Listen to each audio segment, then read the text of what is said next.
Well, hello everyone. Welcome to this first panel of the day.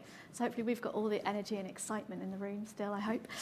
So this is the next frontier for UK construction, industrialised construction. So I also want to welcome all the people online. Say hello to you as well. We're really pleased you're here. As was said at the beginning, all the questions are through Slido. So please, and yeah, it's not on the screen. Where can they get the QR code for the Slido? Through the app. Okay, so if you go to Slido, and it's on your, thank you, it's on your name badge as well. And you need to go to the construction and local growth part of it and submit your questions, and then I can pick them later. So I'll just introduce myself quickly. I'm Melissa Zanocco. I am the Challenge Director for the Growth Mission as part of the UKRI Mission Accelerator programme. And it's very exciting today because we are announcing the location of the pilot for my 85 million Industrialising and Digitalising Construction Challenge. And the location is Liverpool. And I'm hoping that we're going to hear a lot more about this in the panel session now, so I won't say any more. But that's part of the Mission Accelerator programme. What we wanted to do first of all is, we know it's quite a mixed audience here and that industrialised construction is quite a new term. Let's see if it works, brilliant. So I was just very quickly going to talk through what we mean by industrialised construction. It's fine if you haven't heard that term or you don't sort of think you know what it means. That's because I think we've been moving towards this. I think people have talked about MMC, off-site, design for money, all the different terms that have been used. But what we're trying to do now is kind of broaden it, so industrialised construction. So I'm just going to, and I should also say this is draft. So these have been devised as part of the Industrialised and Digitalising Construction Challenge, but also building on lots of work from before, from Transforming Construction Challenge, from the Construction Innovation Hub. And we will continue to refine them, and we want to work with industry and with you to continue refining them as we go through. But if I just sort of very quickly just run through them, this is what we mean in this panel. So we've got the two bits around demand, which is aggregated demand and pipeline visibility and stability. And that's really the part about saying that if we're going to have suppliers creating these kits of parts, etc., they need to know that there's going to be a demand for them. So in terms of our challenge, we're looking through the Lister pipeline, but then that needs to be aggregated into, well, how many wall panels does that mean? How many bathroom pods does that mean, etc. And also there needs to be stability of it. So saying if I start to do this, then I've got a pipeline moving forward. We need the rationalised requirements and the technical standardisation, and that is so that you can use any kit of parts, and you know that no matter what the actual component is, it will attach to another component in the same way. And so that bit's sort of really important from the technical point of view. And then there's the manufacture production bit, which is, I think, the bit that we are all familiar with. So I think when most of us think of this, that's the bit that we know the most. So that's where the MMC and that kind of thing sits. And that's where we're trying to broaden this and say, no, it's all of these things together. And there's several interventions here, not just that one area. And then underpinning everything, as always, is data and digitalisation. The right information at the right time so people can make the right decisions. So how do we get that flowing through from the manufacturers, through the construction, to the asset? And then there's the non-technical bits, so just as important as the technical bits. So this isn't going to happen just from doing those technical things. So the stable relationships and the continuous improvement. So that's just setting the scene. And now I'm going to move on to the actual panel. You want to hear from our panellists. And what I wanted to do was give you each an opportunity actually at the beginning. So first of all, introduce yourself, so don't forget to do that first. And it's really kind of the same question, but maybe from a different angle, which is why haven't we already got there already? So I'll start with you, Jamie. Why hasn't it already happened? Thank you. So hello, everyone. I'm Jamie Hillier. I work for Akerlof. We're a consultancy that works with a whole broad range of public and private sector clients, helping them understand and implement the principles that of industrialised construction that Melissa's just talked through, with a view to deliver the sort of improved outcomes that Alan referenced. From my perspective, I think there has been a number of reasons why we quite haven't got there.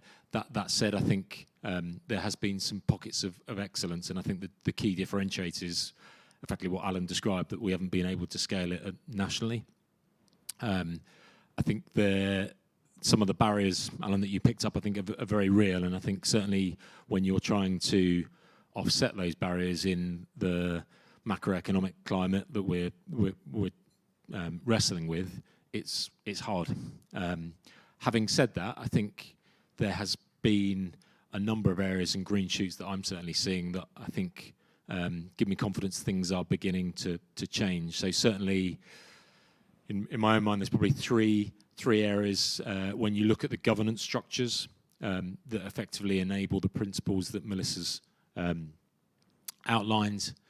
We are seeing that they are starting to evolve. So the playbook that effectively, the construction playbook has catalysed that 4 or 5 years ago, and now programs like the Ministry of Justice New Prisons Programme have worked that through. The New Hospital Programme is currently going through that process. The MOD's SLA programme is also being stood up and working through that. So certainly there is traction in that regard. The data and digitalisation piece is providing a common bind, and certainly we're seeing real momentum in and around that. The digital planning example, Alan, you highlighted, I think is a perfect example. And I guess with those two enablers in place, we're now seeing the capitalisation of funding beginning to grow. I think historically industrialisation has heavily relied on public sector funding, but actually now with private and public partnerships, we're seeing some of that starting to move. So unconventionally for me, uncharacteristically, I'm relatively positive that things are improving. Brilliant, thank you. And now, Jeff, kind of same question, but particularly on, what do you think needs to change to resolve this?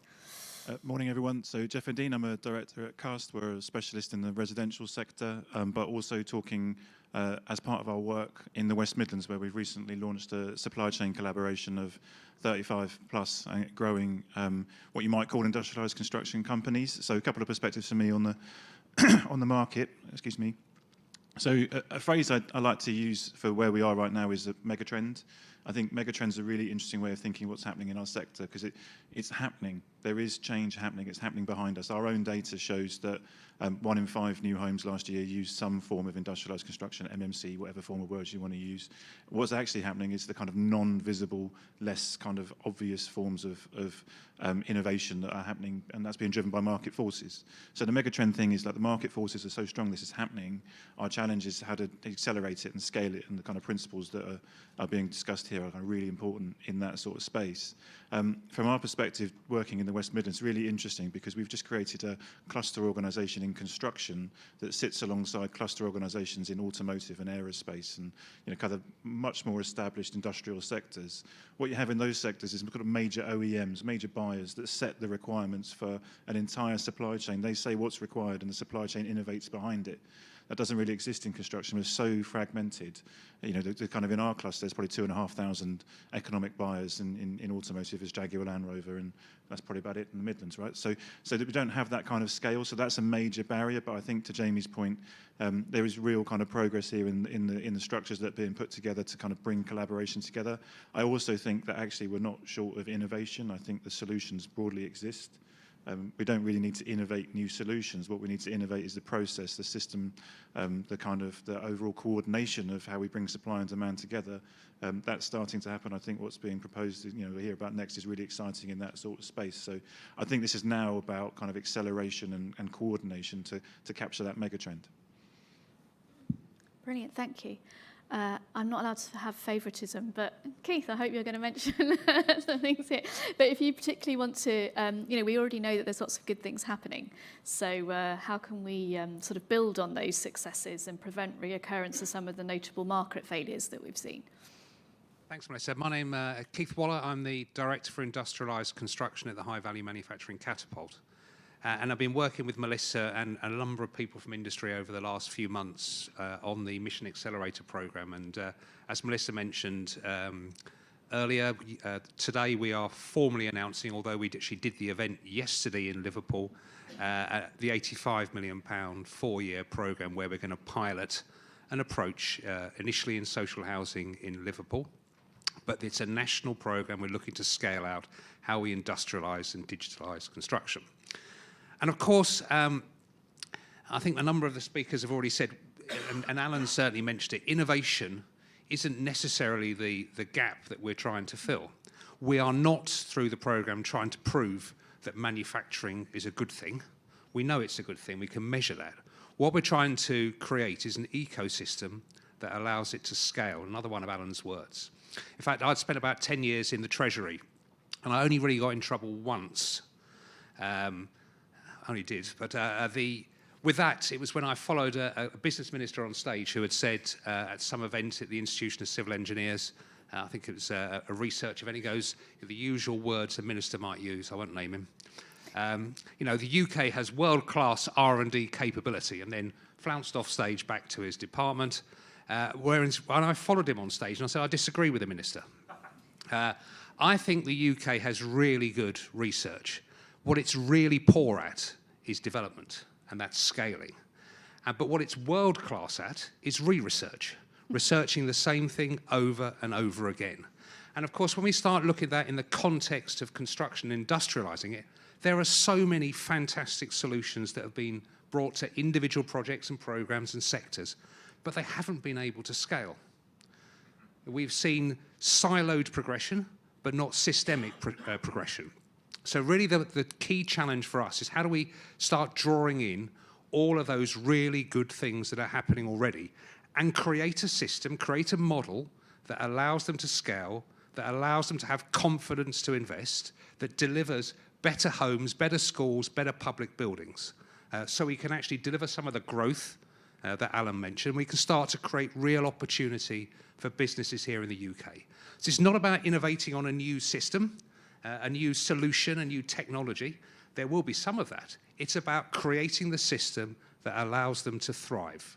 So really my sort of barrier at the moment, I think one of the key barriers that prevents this taking off its scale is too many silos being created and reinforced, whereas we have the opportunity to take things that already exist and meld them into something.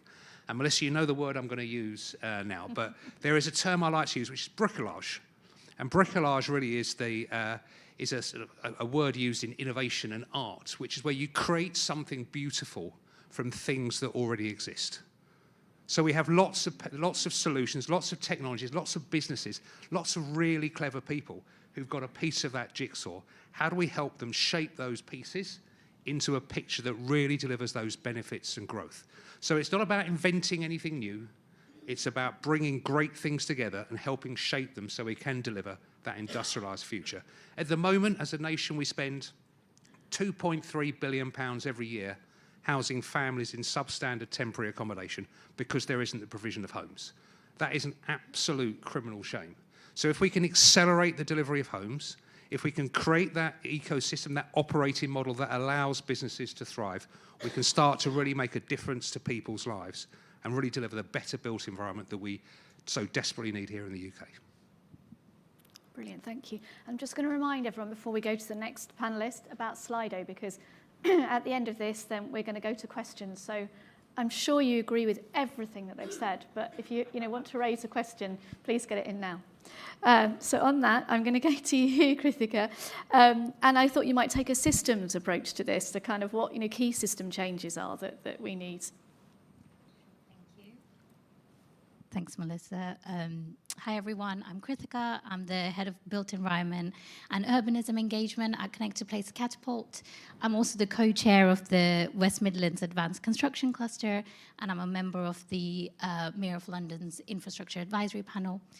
So the principles that Melissa shared at the start were really useful. I'm going to talk about 4 key systems changes that would help us apply those principles into delivery. I think reflecting a lot on what other panelists have said, I think the first thing I would say is interoperable standards, especially around digital product information and platform components. So what I mean by that is all manufacturers recording their product information, core information like the size, fire safety, performance, carbon in same digital formats. Also like components, looking at connecting both physically and digitally in predictable ways, and also having repeatable geometries. So facade panels always having the same width. And I think standards should reduce friction, not freedom. So buyers should be able to compare different products to make better decisions, and suppliers should be easily able to plug into different projects. And then manufacturing, of course, needs that repeatability for scale. I think someone mentioned the new hospitals program. I think that's a great example because they've standardized 80% of the layout of all new hospitals across 46 projects.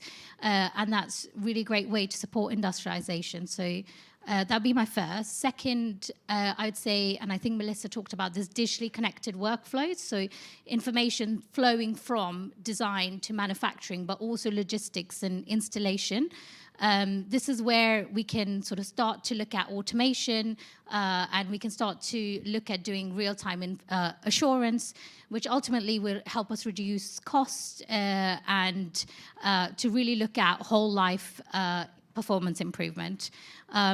We've already started to see this, actually. Light steel frame manufacturers have showed that they can make major productivity gains by aligning CAD, so that's computer-aided design information, with tolerances at the factory and production data. So that's a really good example. Then the third one I would say is early engagement and structured pathways for innovators. So for SMEs to have the opportunity to demonstrate and validate their products in real world. At Connected Place Catapult, we provide that opportunity through many of our Accelerator programs. We've also seen the UK's first Amazon building that's going for the zero carbon certification, and they've used new, novel, low carbon systems and products, which really shows that innovators can plug into major projects if they have opportunity to validate early. We also need modern procurement approaches, and I can see that come up in the questions actually, which is great, so that we reduce the barriers to entry. And again, a really good example is Scotland's Shed 5 framework, which allows social housing to adopt and test novel innovations. And I think they recently added Vaso, who do innovative recycled glass composite panels. So these are all great examples. And then regional clusters.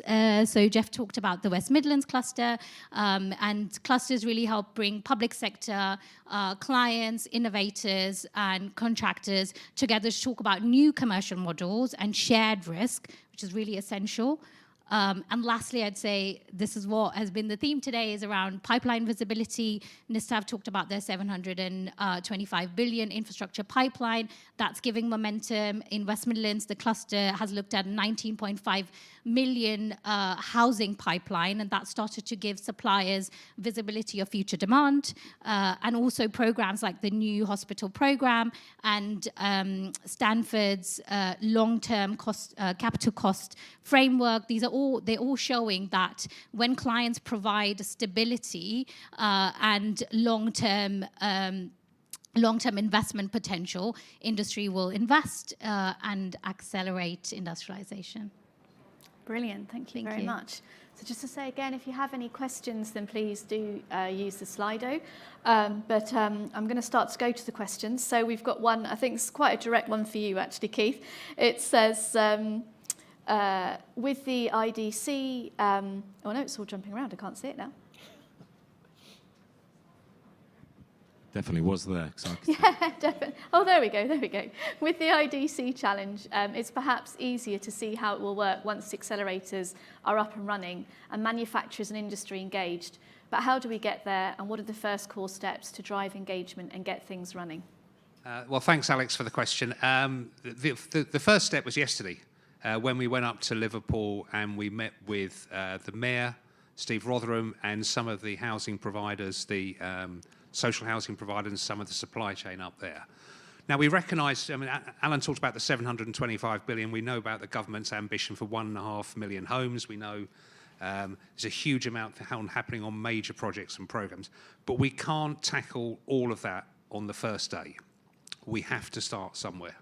So the choice of where to start and what to start on was a sort of a long debate. But we eventually said the best way to try and create momentum, build engagement, and start to deliver real impact was to think about one subsector. So we thought social housing, where there's a real need for people, for regions, and for the sector. So social housing was the subsector, if you like, we chose, and then a region where we could start to pilot the approach. And then that was Liverpool City region. They have ambition, they have strong leadership, they have quite a good collaborative way of working amongst themselves and with others. So we have to start somewhere. So we said Liverpool and social housing.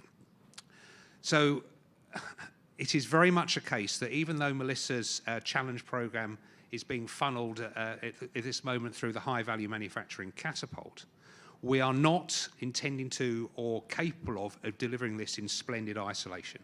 We really need to be reaching out to all parts of industry, public sector, private sector, demand side, supply side, technology providers, everyone, to try and deliver this through. Bricolage is about bringing things together, not creating something new from scratch. So having launched yesterday and announced yesterday in Liverpool, we are going to set up a governance structure up there and bring in those partners for that particular part of our programme.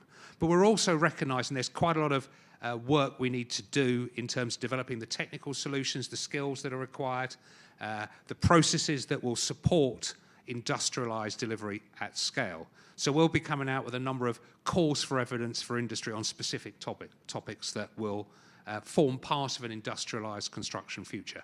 So we will be reaching out and proactively seeking support more generally on the programme, but also very specifically in Liverpool, working with local stakeholders and suppliers and people who can support that. You mentioned Vaso. You know, I know Vaso quite well, and they have got a great product. They're one of many organisations that have developed something. How do we help businesses like that scale and grow and engage in these markets? Our job isn't to produce a technical solution that no one wants to buy and no one's able to deliver. We need to work with all of those parties to make it happen. So, Alex, I know we'll be talking with you and the Manufacturers Information Hub and many of the people you work with as well, because our programme needs all of the people in this room and online to help it deliver, because we really have to move the industry forward. We really have to deliver more for our economy, the environment and society. So please get engaged and respond when we go out for that. But there will be a structured process where we actively seek engagement and want your support to be able to do that. Yes, that was a call for action for the people in the room, that you need to get involved. It's not just a passive here, you have to get involved. One of the sort of top liked ones is procurement is essential even to converting true innovation to reality. Engagement with procurement is often late, pushing procurement to be more of a transactional function than a strategic function. How do we use innovation as a catalyst to reshape this paradigm? Does anybody want to just jump in? Yeah, go on. So two perspectives on procurement. One is, I think, back to that economic buyer question, I think the public sector has a really important role in sponsoring innovation through being very clear about its expectations and finding ways to buy things that are maybe slightly novel or different or improved on what the market's offering. I think that's a core kind of ambition for the public sector, and what Keith's talking about feels like a really strong way of getting there. So that's one way of looking at it. The other thing I think that's really important for us as a cluster, and I think really important to make this a success, is we operate in a market economy, and if these sorts of solutions are faster, better, cheaper, then they need to get to the point where they can be bought because people want to buy them because they're faster, better and cheaper. And I think ultimately we want to be kind of using collaboration to get the supply chain together to try and work out, how do I get my product to be buyable by someone who wants to buy it, rather than saying to the market, like, if you change how you buy things, I've got a great solution. Well, actually, let's make my solution so great, you've got no choice but to buy it. And I think that's kind of system level improvement, that kind of driving on in factory level improvement, but also thinking about buyers' pain points. So they're nervous about one supplier going bust. How do we have collaborations of suppliers able to supply the same product, which is kind of leaning into what Keith's saying. So actually, I don't think it's just about asking people to buy things differently. I think it's also about the supply chain and suppliers working out how do they solve customers' pain points, because that's how the market economy will ultimately make this work.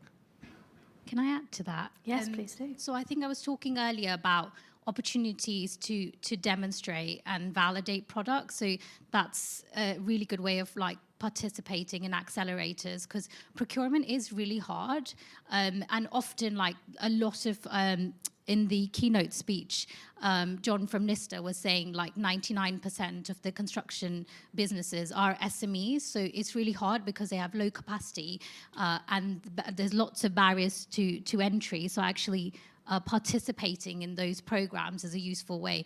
But another thing is, to the demand side, is specifying outcomes rather than very bespoke designs is essential for procurement. That opens the opportunity to a lot more innovators. So that's something that we should be looking to do more of. And yeah, it came up a lot earlier this week in the West Midlands cluster as well, around kind of talking about it and engaging innovators early on so that they understand what the client requirements are and are able to plug into procurement. Can I just come in on that particular question, just on a wider point on procurement?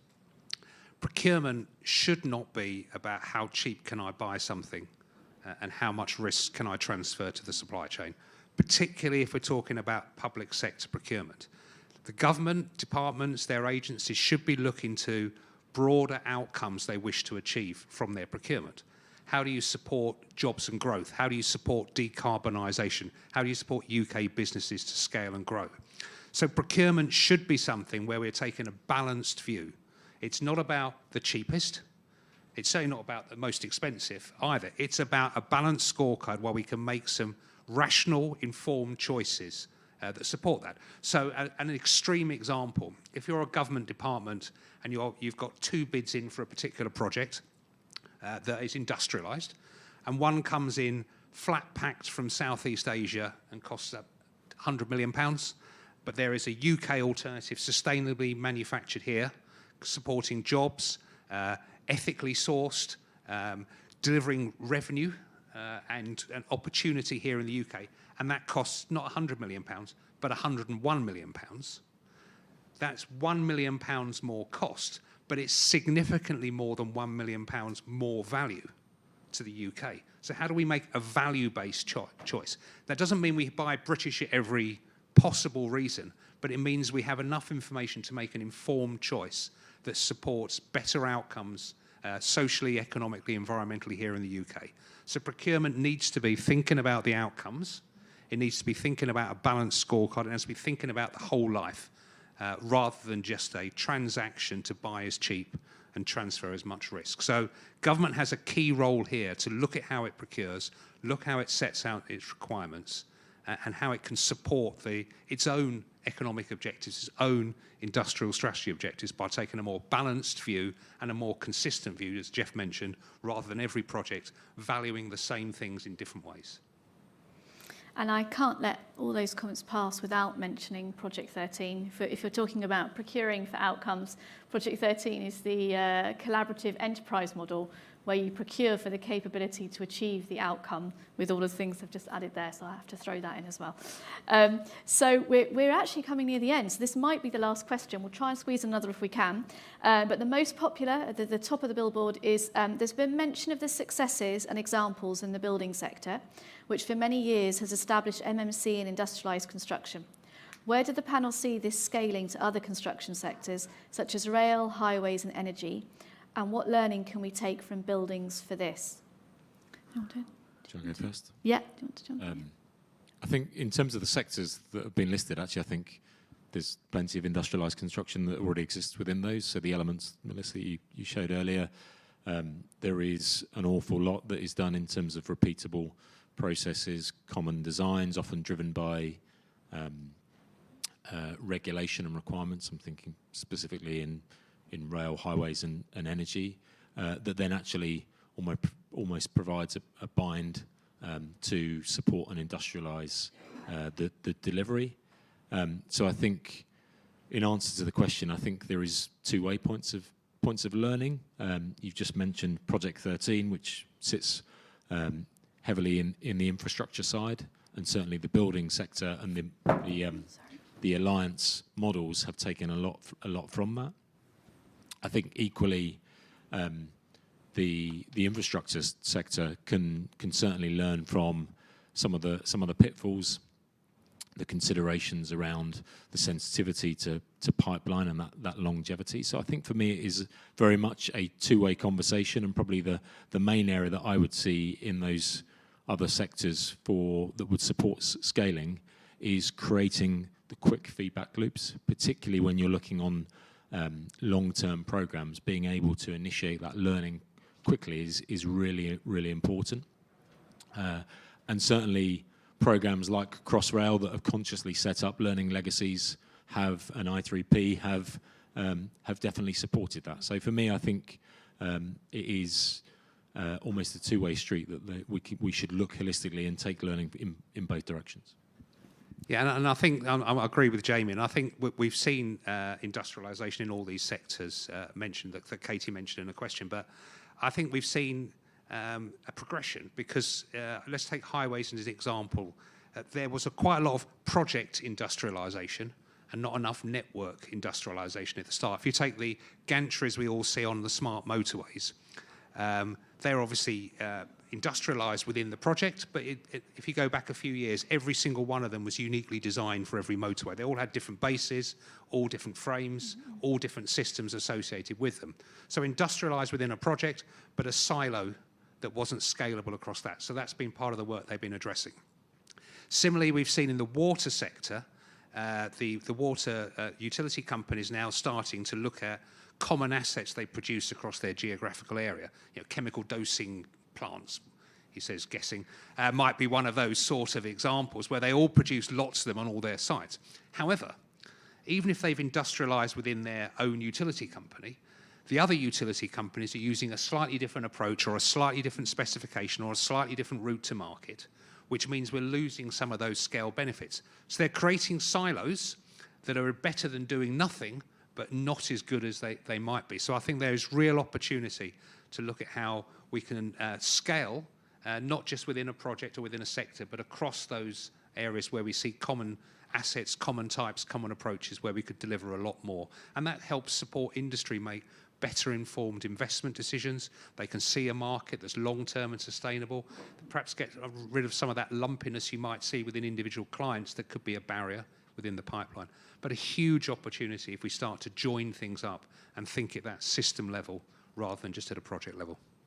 I just wanted to say that we've got the Infrastructure Industry Innovation Partnership, which has got a lot of the infrastructure clients, and this is what we're trying to do, to talk to them collectively, because things like industrialized construction work when there is economies of scale, and we're not kind of doing this individually in factories. I was talking to someone earlier, we should learn from the automotive sector. We don't have to produce one product for one client. We should be looking at it across the infrastructure client group. Yeah, brilliant. Well, I'm actually going to draw it to a close there. We have got other questions, but we're running out of time. So it's just time for me to thank all of the panelists very much, and to thank you all, and thanks also for the questions. Thank you.